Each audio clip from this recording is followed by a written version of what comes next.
Olá, pessoal, como estão?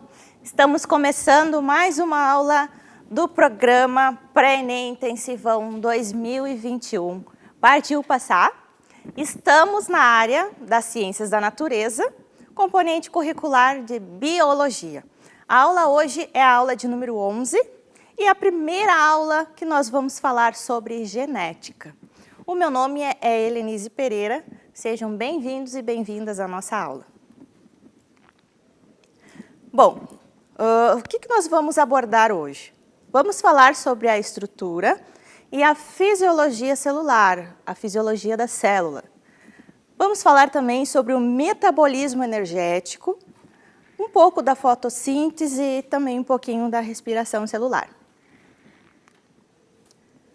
Bom, células, a nossa grande protagonista do dia e a grande protagonista da biologia também.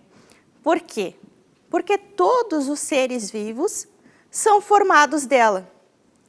Ela forma todos os seres vivos, desde o menor unicelular, lá, a bactéria, os protozoários, os fungos, até o maior, os multicelulares, os animais, as plantas. Então, as células elas vão formar todos os organismos vivos, claro, com exceção dos vírus. Então, a célula é bastante importante de nós falarmos sobre ela, separar uma aula todinha, na verdade, separar várias aulas para falar sobre ela, sobre as células, porque é algo bem importante, bem abrangente, tem vários tipos e, gente, cai bastante na prova do Enem. Eu fui pesquisar, procurar sobre questões do Enem para passar para vocês e achei um monte de questão relacionada às células. Então, vamos prestar atenção, vamos memorizar, peguem o papel, lápis, caneta para anotar aí direitinho, que certamente vai cair uma ou mais questões relacionadas às células, certo? Vamos lá então. Bom, a célula pode ser procarionte, que essa imagem ela é bem popular, né, que é uma imagem de uma bactéria.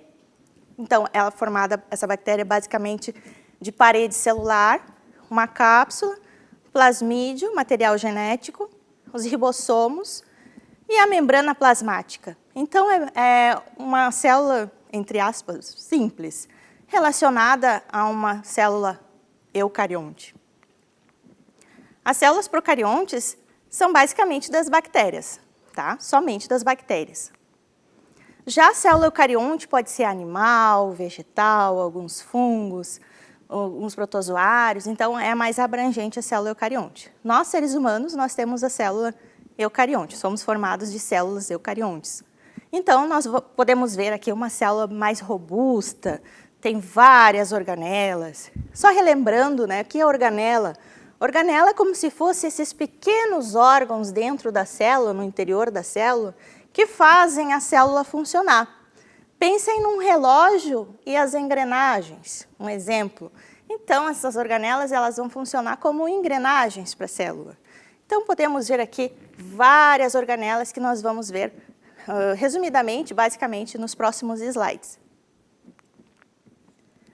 Na célula eucarionte, nós podemos ter a célula eucarionte animal e a célula eucarionte vegetal. Ó, aqui nessa imagem a gente pode observar as semelhanças e as diferenças delas. Aqui na célula animal nós temos os centríolos e o vacúolo, que não aparece nessa célula vegetal. A célula vegetal, o vacúolo, é bem mais desenvolvido do que na célula animal. Centríolos, na célula vegetal, geralmente não possui. Tá? Algumas plantas têm, algumas briófitas, mas a maior parte das plantas, elas não vão ter, a célula não vai ter centríolo. Podemos ver aqui na parte da célula vegetal que ela possui cloroplasto, que é uma organela responsável pela fotossíntese. Temos também a parede celular, que não temos na célula vegetal.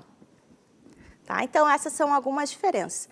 As outras organelas, as duas células compartilham das mesmas, tá? Núcleo, as duas têm, nucleolo, todas as outras, as duas compartilham dessas organelas. Agora, a comparação de uma célula eucarionte com uma célula procarionte, também chamado procariota ou eucariota. Então, nós vemos aqui uma célula procarionte, o flagelo.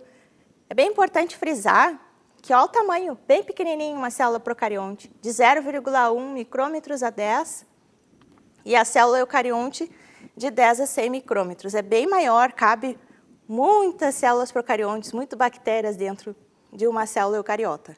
Tá? Essa é uma das características.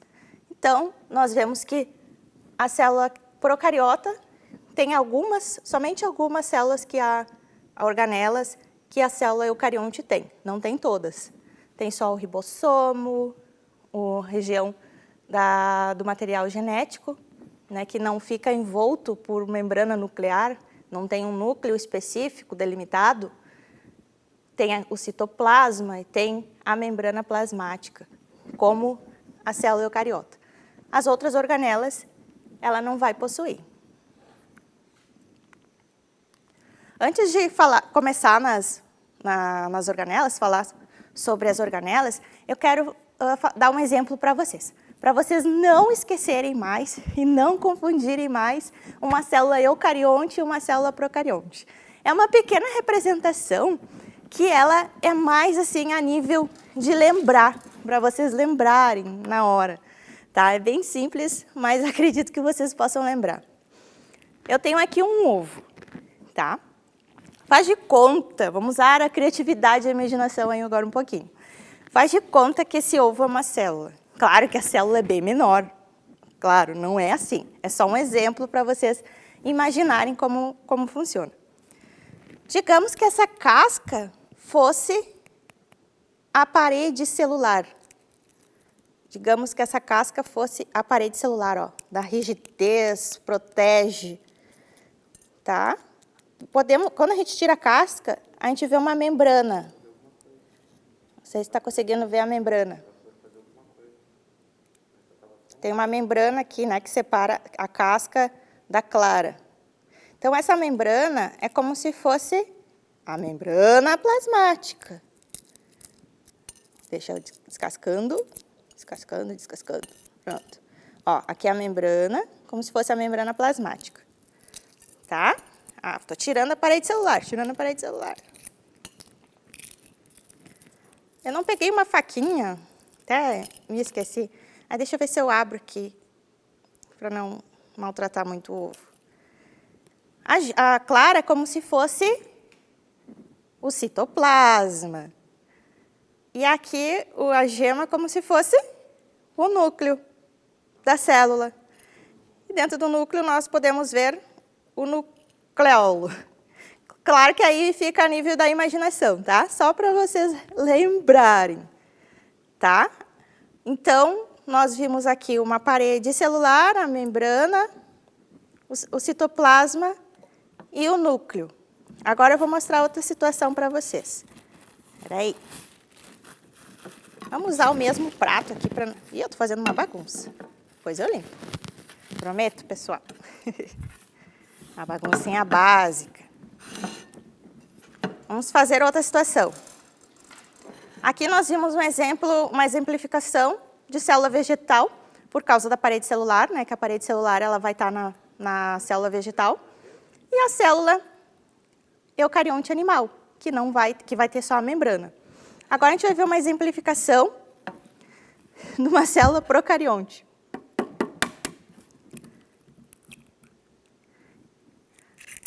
Tá, aqui é uma eucarionte com o núcleo delimitado. Ó, a gema está delimitada por uma membrana, né? A membrana está fazendo com que a gema fique assim, bem bonitinha. Na célula procarionte, não tem essa membrana que vai delimitar o material genético. O material genético, ele vai ficar... Algumas pessoas podem dizer que disperso, mas ele não fica disperso. É que não tem a membrana para segurar ele, né? Para segurar ele como uma bolinha bonitinha, como tem a célula eucarionte. Então, na célula procarionte, o material genético fica sem essa delimitação. Então, aqui nós vemos uma exemplificação de uma célula procarionte. A eucarionte fica na gema bonitinha. A procarionte fica assim, mais espalhado no citoplasma. Ei, bagunça! Ficou melhor de entender, de exemplificar. Agora vocês não vão mais confundir uma procarionte com uma eucarionte, né? Vamos lá para os nossos slides de novo.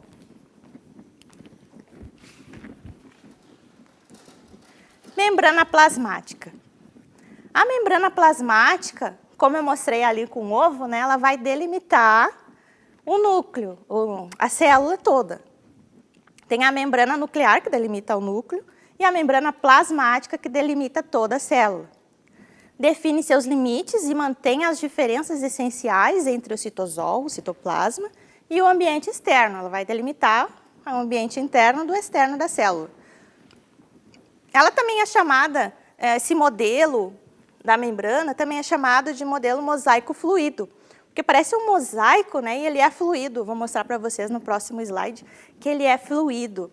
Ela vai selecionar o que entra e o que sai da célula.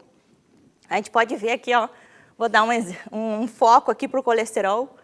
A importância dele, ele constitui a membrana plasmática. Tá? Então, temos uma bicamada fosfolipídica e várias substâncias aí envolvendo, constituindo a membrana.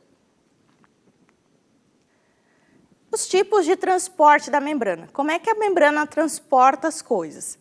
Tem um tipo chamado transporte passivo. O que seria o transporte passivo? São substâncias que são transportadas da área mais concentrada para a área menos concentrada. E isso não envolve gasto de energia. Nesse transporte passivo, nós temos a difusão simples, que é o transporte de pequenas partículas, geralmente gases. Temos a difusão facilitada, que é como se uma proteína funcionasse de chave e fechadura. É como se ela fosse uma fechadura, uma chave, que pegasse somente as substâncias que coubessem nela, que encaixassem nela e colocar para o interior da célula. Já mostro para vocês melhor. E também temos a osmose, que é a mais conhecida, que é a passagem de líquidos, principalmente água. Aqui é um exemplo, uma imagem bem legal. Aqui é a difusão simples, que pode ser de gases, ou também pode ser uma osmose, que é os líquidos da área extracelular para intracelular. Tá, ó, tá entrando.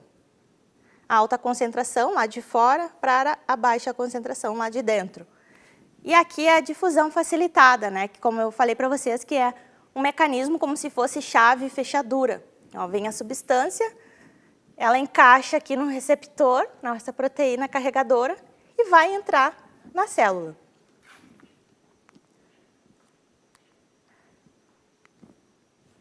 Aqui é um exemplo de como funciona esse transporte, esse tipo de transporte por osmose. Osmose não, que é difusão simples, porque são gases, né? Aqui é um alvéolo. Lembram que é alvéolo? Alvéolo. Tem lá a traqueia se ramifica em brônquios, os brônquios se ramificam em bronquíolos. Vamos ver aqui que tem o nosso ajudante do dia hoje. Vou mostrar para vocês.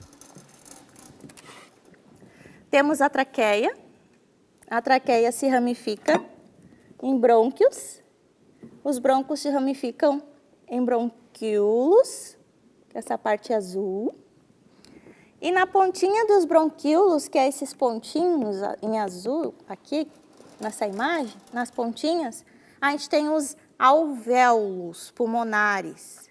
É aqui nos alvéolos que ocorre a troca dos gases, gás carbônico para oxigênio, oxigênio para gás carbônico, que entra e sai do nosso organismo. Tá? Então, aí no alvéolo acontece isso daqui, que está nessa imagem.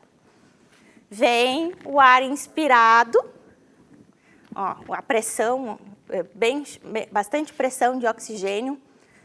Aqui já mistura o ar inspirado com o ar que estava ali já, que é o ar residual. Ó, 104 a pressão e gás carbônico 40 milímetros de mercúrio. E aí entra, né, no alvéolo, e aí tá ali uma veia, uma artéria, que vai trazer o sangue rico em gás carbônico, e aí pela difusão vai absorver o oxigênio, e aqui, ó, que bonitinha as hemácias, já a hemoglobina vai pegar para ela o oxigênio para transportar para as células do nosso corpo todinho. Tá? E aí depois ela volta, depois que deixou lá o oxigênio, como se fosse os correios, né? Deixa lá o oxigênio, volta aqui sem oxigênio, ó, tá vendo?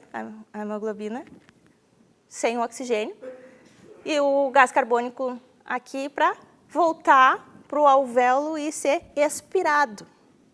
Tá? Então, esse é um exemplo de difusão, de difusão simples. Vou dar um exemplo de osmose. De novo, para lá e para cá. Estou dando trabalho para os câmeras hoje. Eu vou fazer mais uma sujeira aqui. Simbora.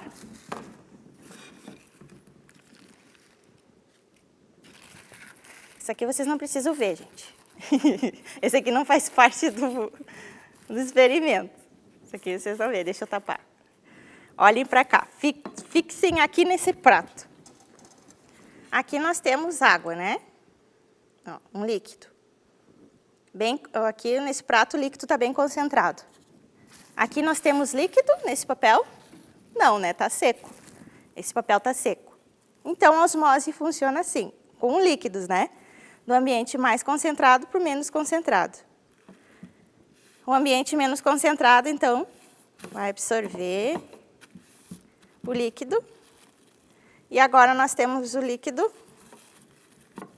no papel, até ficar equilibrado. No momento que o papel ficasse todo cheio do líquido, o líquido não ia mais passar para o papel, ia ficar um pouquinho de líquido no prato e um pouquinho de líquido no papel. Mas como o papel ainda está seco, ó, ele vai absorvendo até ficar equilibrado essa porção. Ó, se eu colocar mais água, vai ficar tudo ensopado, né? É um equilíbrio. Então, do mais concentrado para o menos concentrado. Isso é um exemplo de osmose. Continuando. Transporte ativo. No transporte ativo, aí vai o gasto de energia. No transporte passivo, não. O transporte ativo já gasta aí ATP, que é adenosina trifosfato, uma molécula de energia.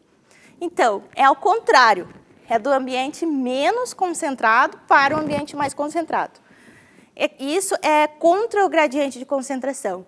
Um exemplo, você já tentou entrar num trem ou num ônibus lotado até a porta, em horário de pico? Como é que é? Aquele empurra, né? Empurra, e gasta energia, né? E não gasta energia pouco, né?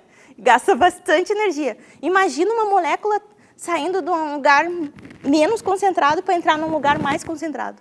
É assim, isso é transporte ativo. É tu tentar entrar num ônibus lotado ou num trem lotado. E um exemplo mais comum é a bomba de sódio e potássio. Então, é mais ou menos assim que funciona. Tá? Então, nós temos as proteínas para auxiliar esse processo. Entra, então, moléculas de sódio, sai moléculas de fósforo, potássio. Aqui eu trouxe um GIF para vocês, ó, que mostra como que funciona a membrana plasmática. Ó, saindo nutrientes, entrando, entra e sai. Ó, é um modelo mosaico fluido. Aqui nós vemos um exemplo de osmose. Ou também pode ser a difusão simples, aqui ó, difusão simples, que usa a proteína para auxiliar no processo. Sem gasto de energia, bem de boa. Aqui é a osmose, entrando na célula bem de boa também. Nesse processo já, ó, é o transporte ativo, né, que envolve aí as proteínas também para auxiliar esse processo. Aqui nós temos o interior da célula, aqui nós temos o exterior da célula. Ó, as moléculas, 3 moléculas saem, 2 moléculas entram, 3 moléculas de sódio saem, aí ó o ATP, o potássio saindo e o sódio entrando, ó, vai aparecer aqui uma molécula de ATP, que é a energia, que é o gasto de energia, ó, gastando energia para fazer essa função. Aqui o sódio saindo e o potássio entrando. Então, só para exemplificar melhor para vocês como funciona esse transporte ativo. No próximo bloco, então, nós vamos ver as outras formas de transporte da membrana. Não saiam daí, tomem uma água e volte, que a água está bem... Tomem uma água, que a aula está bem legal, tá? Espero vocês. Até mais.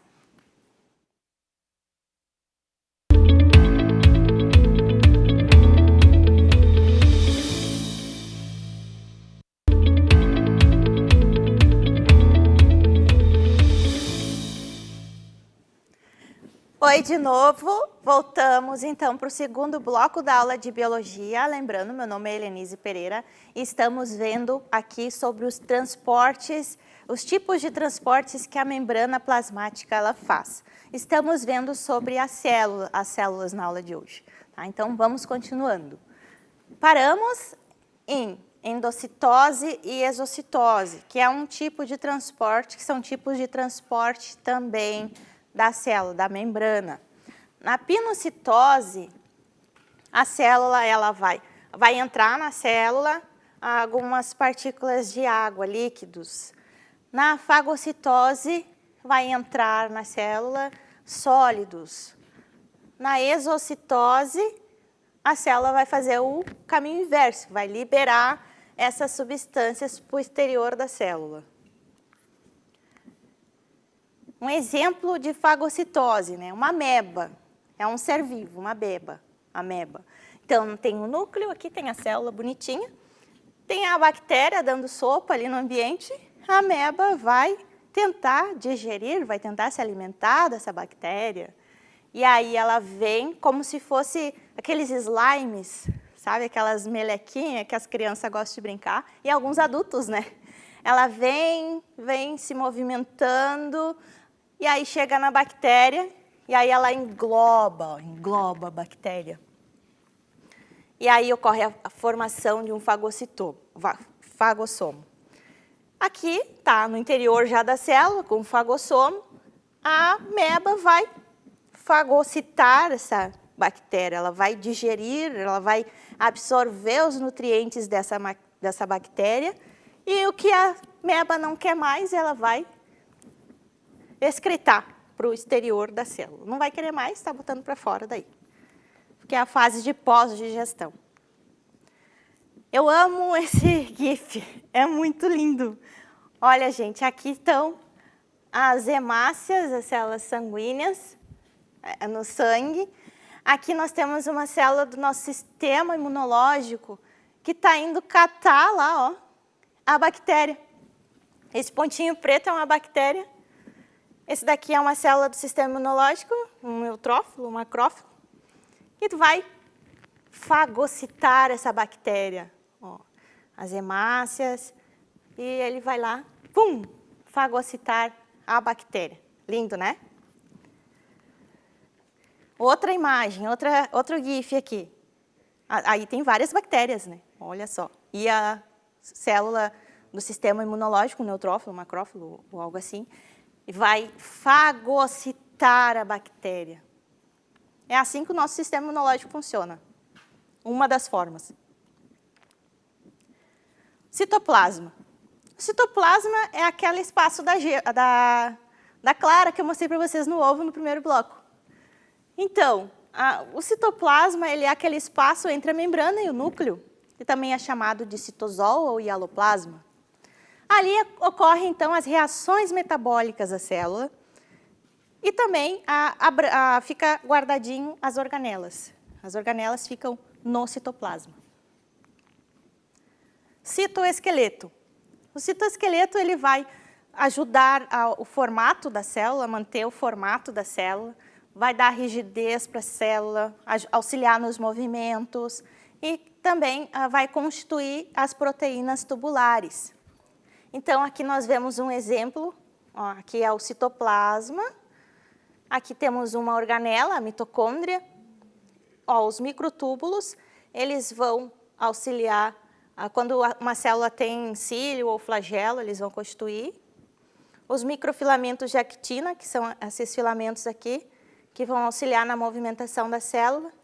Os microfilamentos intermediários, que é como se fosse uma teia de aranha, ó, eles vão dar uma fixação melhor para as organelas, ó, os ribossomos fixados neles, a mitocôndria fixado. Aqui nós temos retículo endoplasmático também fixado. Tá? Então, é bem importante esse citoesqueleto. Centríolo. Ele vai auxiliar na formação de cílios e flagelos da célula e a formação também do fuso acromático, que é lá quando a célula vai estar se dividindo, ele vai auxiliar nessa formação do fuso. Cílios e flagelos. Os cílios e flagelos, eles vão atuar auxiliando a locomoção da célula. Um exemplo aqui dessa célula flagelada e ciliada, ó, como se fosse vários cílios, né, mas não são pelos, né, são estruturas parecidas com cílios. Então, por isso que o nome cílios, e os flagelos que vão auxiliar na locomoção da célula. Também auxilia o deslocamento de substâncias no trato respiratório. Tá? Então, o nosso trato respiratório, aqui como nós podemos ver nessa imagem, ele é constituído de traqueia, brônquios, bronquíolos, né, e alvéolos. Então, olha os cílios que tem no trato respiratório. Na nossa traqueia aqui, principalmente, ela é toda ciliada, as paredes internas da traqueia é toda ciliada. E aí a traqueia, o organismo vai produzir o muco, que vai ficar ali também. E os cílios, eles vão como se fosse empurrar para fora toda a poeira, tudo que não tem que entrar no nosso organismo, esses cílios vai empurrar para fora. Tá? Então, por isso que às vezes fica um escarro assim na garganta ou também pelo nariz, sai aquele muco. Então, aquilo ali é tudo coisas, poeiras, bactérias, vírus que poderiam entrar nos nossos pulmões e o muco vai grudar, eles vão grudar no muco e os cílios vão empurrar para fora. Tá? Então, é bem importante aí para a nossa proteção também, esses cílios no trato respiratório. Os ribossomos, eles podem estar isolados ou unidos. Quando estiverem unidos, eles vão estar lá no retículo endoplasmático rugoso. Ele vai ser, principalmente, a função dele, síntese, a produção de proteínas, a partir da formação de RNA. Aqui o desenho do ribossomo. Retículo endoplasmático rugoso. Ele vai participar da síntese de proteínas, né, da produção de proteínas, para a exportação, junto com os ribossomos aderidos na sua membrana. Então, o rugoso, ele é chamado de rugoso porque ele tem vários pontinhos, e esses pontinhos são os ribossomos que estão aderidos nele. Aqui é o núcleo e aqui é o retículo endoplasmático liso, porque não tem os ribossomos aderidos. Retículo endoplasmático liso. Ele atua na produção de lipídios para a formação de hormônios esteroides, como progesterona e testosterona. Ele também atua na desintoxicação do organismo e no armazenamento de cálcio. Então, é essa parte mais lisa aqui, ó, do retículo. Então, essas duas partes são retículo, esse é o rugoso e esse é o liso. Também chamado, o rugoso também é chamado de granular e o liso também é chamado de agranular.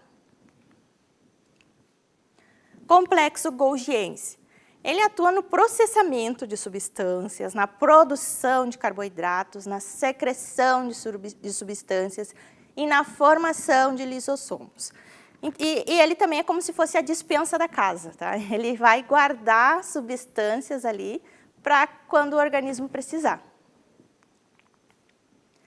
Essa imagem é bem comum, né, nos livros didáticos também, na biologia. Como é que funciona aí a secreção através do complexo de Golgi ou complexo golgiense. Os lisossomos, eles vão atuar na digestão intracelular. O que o corpo não precisa mais, o lisossomo vai lá digerir, acabar com aquilo que o corpo não precisa. Um exemplo, o útero, quando ele guarda um feto, né, o feto vai se desenvolvendo, o embrião, o feto, a criança, na mulher, então ele vai crescendo, ele cresce muitas vezes mais o seu tamanho original. Quando a criança nasce, o útero vai ter que voltar ao normal, né? Então, o que acontece com aquela parte que está sobrando? Os lisossomos, eles vão digerindo. Mesma coisa acontece com os anfíbios, né? Que quando eles são pequenininhos, eles têm as larvinhas, eles têm um rabinho, os girinos.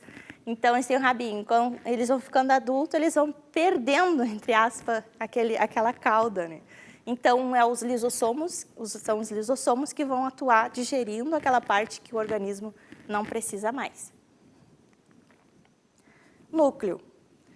O núcleo ele é poroso e serve principalmente o armazenamento de material genético. É ele que comanda todas as funções da célula. Tem o núcleo e bem no interior tem o nucleolo. Mitocôndria. Mitocôndria, ela é responsável pelo metabolismo energético, pela produção de ATP, produção de energia. E ela tem um DNA próprio, só dela, que é diferente do ser que ela tá, né? Por exemplo, eu tenho um DNA, minha célula tem um DNA, as mitocôndrias que tem no meu corpo têm um DNA só delas. Como é que funciona, então, bem resumidamente, a respiração celular? Porque a respiração mais comum que a gente conhece é a de inspiração e expiração, né? Mas essa é uma ventilação, tá? Então, a respiração celular, a respiração mesmo que vai transformar o oxigênio em energia, ela é através da respiração celular dentro da célula na mitocôndria. Então, respiração celular é um processo bioquímico para a produção de energia, que é o ATP, que ocorre no citosol e nas mitocôndrias das células. Então, quando ocorre no citosol, é um processo anaeróbio, que é sem o oxigênio, que vai dar aí uma produção parcial dessa molécula de ATP, só para dar um pontapé inicial. A produção de energia vai ocorrer mesmo na mitocôndria, ó. O ciclo do ácido cítrico, que vai produzir o gás carbônico, elétrons energizados e a própria energia. A fosforilação oxidativa, ela vai ocorrer nas cristas mitocondriais, que são essas cristas aqui, ó. Tá? Então, vai ser uma sequência de substâncias transportadoras e é uma etapa que mais produz a energia. Certo? E aí, nessa produção de energia, vai ser liberada a água para ser usada aí, também como combustível da célula. Aqui eu coloquei só para vocês relembrarem como é que funciona esse processo. Felizmente não dá tempo para eu explicar para vocês bem, mas é uma coisa que vocês também têm que estudar em casa, tá? Fica de tema de casa. A glicólise, o ciclo de Krebs e a cadeia respiratória. Cloroplasto. O cloroplasto ele é responsável pela fotossíntese nas células vegetais e também tem um DNA próprio, só dele. Te com o cloroplasto e com a mitocôndria, né? Então, qual é a hipótese para o surgimento, então, das células eucariontes, já com a presença das mitocôndrias e os cloroplastos? Então, havia uma célula ancestral lá, e aí tinha uma bactéria aeróbia no ambiente, livre no ambiente. Essa célula foi se alimentar dessa bactéria, se alimentava dessas bactérias, e aí algumas bactérias elas não eram digeridas.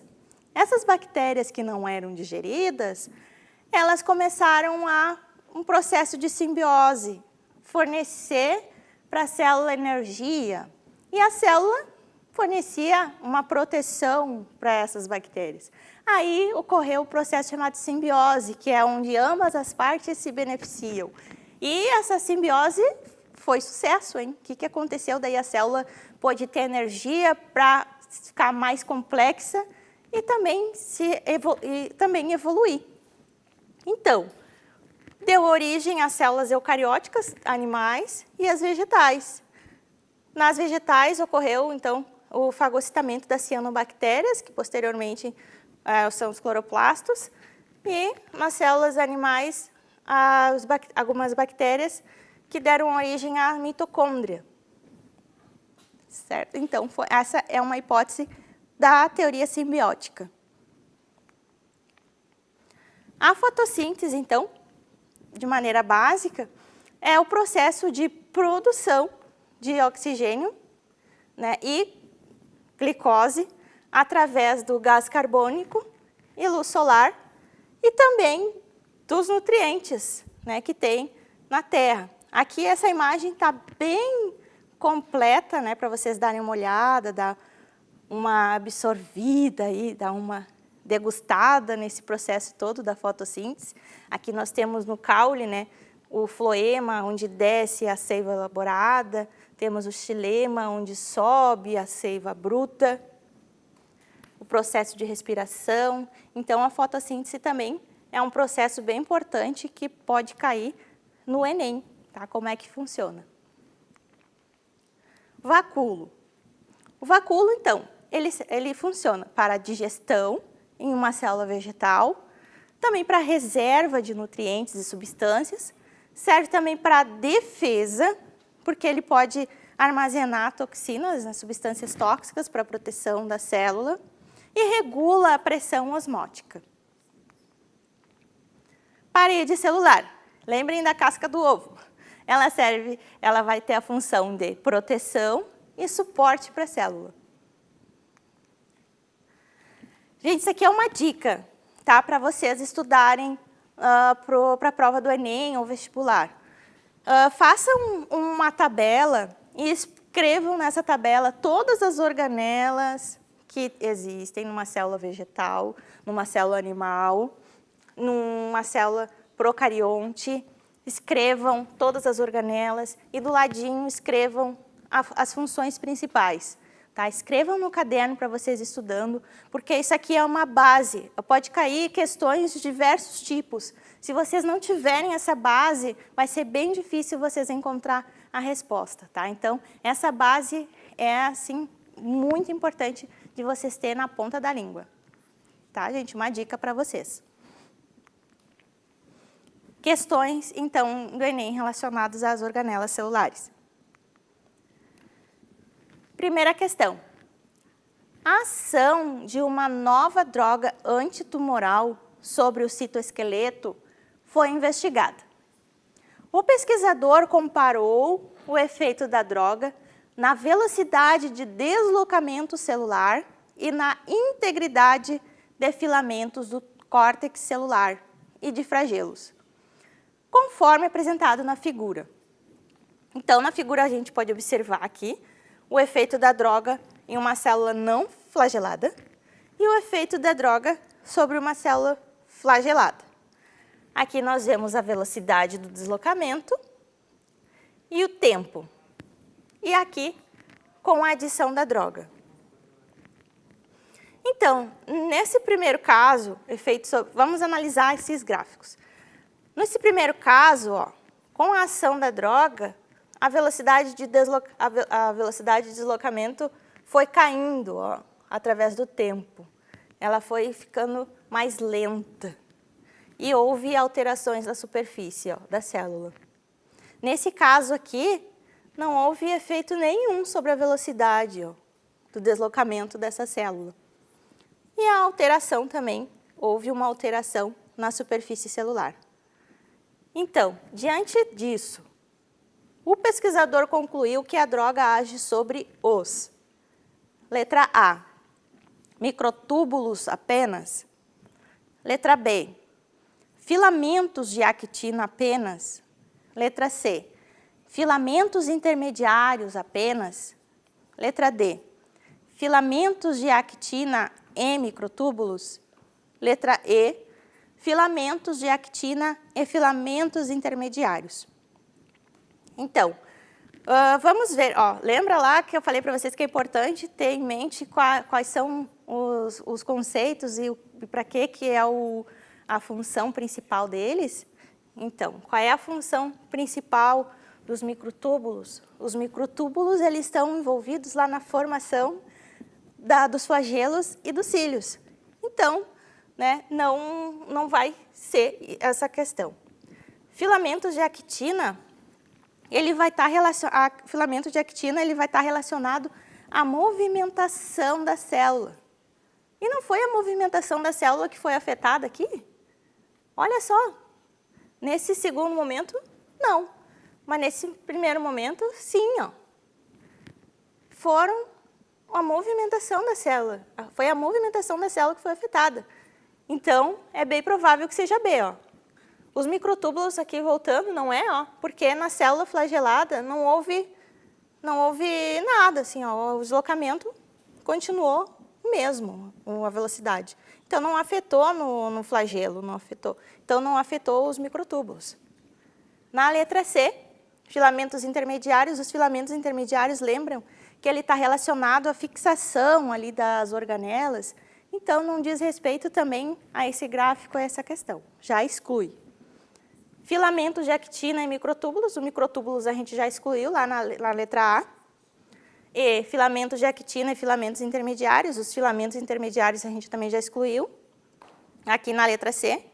Então, ficou o filamento de actina apenas, que ele vai estar relacionado à movimentação da célula, e já que essa célula aqui não tem flagelo, então é bem os filamentos de actina mesmo que vão auxiliar ela nessa movimentação.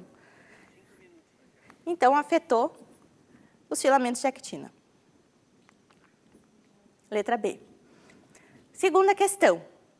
A resina, substância tóxica extraída da mamona, liga-se ao açúcar galactose presente na membrana plasmática de muitas células do nosso corpo. Após serem endocitadas, penetram no citoplasma da célula, onde destroem os ribossomos, matando as células em poucos minutos. O uso dessa substância pode ocasionar a morte de uma pessoa ao inibir diretamente a síntese de. Palavra-chave, então, da questão, ela vai destruir os ribossomos. E os ribossomos, eles estão diretamente relacionados a quê? A síntese de quê? A produção de quê? Essa é a resposta, vamos ver. Letra A, RNA. Letra B, DNA. RNA e DNA não, né? Os ribossomos, eles não são responsáveis pela produção de RNA e DNA. C, lipídios? Não, os ribossomos não têm relação aí, direta. D, proteínas? Sim, os ribossomos são os principais formadores de proteínas. É a letra D, viu? Como é importante saber a função de cada organela. E carboidratos também não está relacionado.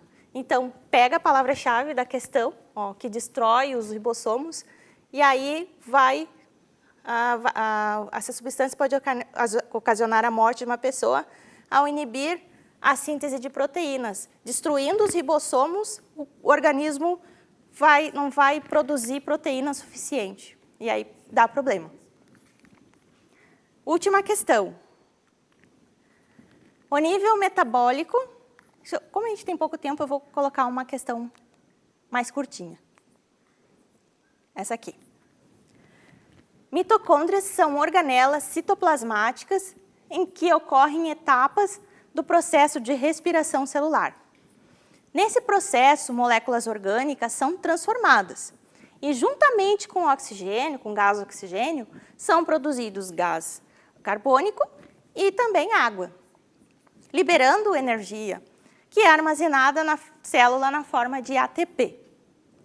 Na espécie humana, o gameta masculino, que é o espermatozoide, ele apresenta em sua peça intermediária um conjunto de mitocôndrias, cuja função é, outra questão que vocês teriam que saber para que serve essa organela. Então, aqui tem a imagem do espermatozoide. Aqui nessa peça intermediária tem a presença das mitocôndrias. Então, para que vai servir? Qual é a função dessas mitocôndrias aqui nessa célula do gameta masculino, o espermatozoide? Será que a letra A, facilitar a ruptura da membrana do ovócito, lá quando ocorre a fecundação? Não, né? Porque quem facilita é esse acrossomo aqui, quando vai fixar no ovócito. Então, não é a letra A. B, acelerar sua maturação durante a espermatogênese. E isso aí é lá no testículo ainda, né? Não é essa a questão.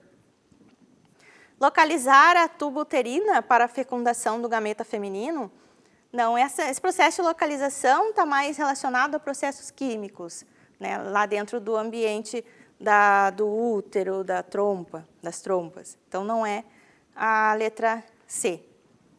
Letra D, aumentar a produção de hormônios sexuais masculinos, isso também não está relacionado à mitocôndria, tá? Está relacionado lá ao organismo, aos hormônios lá da pessoa, não está relacionado não às mitocôndrias. Então só restou a letra E, fornecer energia para a sua locomoção. Sim, né? A mitocôndria é especialista em fornecer energia, essa é a função principal dela, fornecimento de energia para que o espermatozoide possa se locomover lá, esse longo processo para chegar até o ovócito. Então, gente, é isso. Partiu passar, espero que vocês tenham gostado da aula de hoje. Não deixem de acompanhar nossas aulas. Acredito que os professores, com certeza, né, estão fazendo as aulas, preparando as aulas, planejando com todo carinho para vocês, para auxiliar vocês. O que vocês têm que fazer é nos acompanhar e não desistir, tá? Partiu passar, fiquem bem, um forte abraço e um beijão. Até a próxima.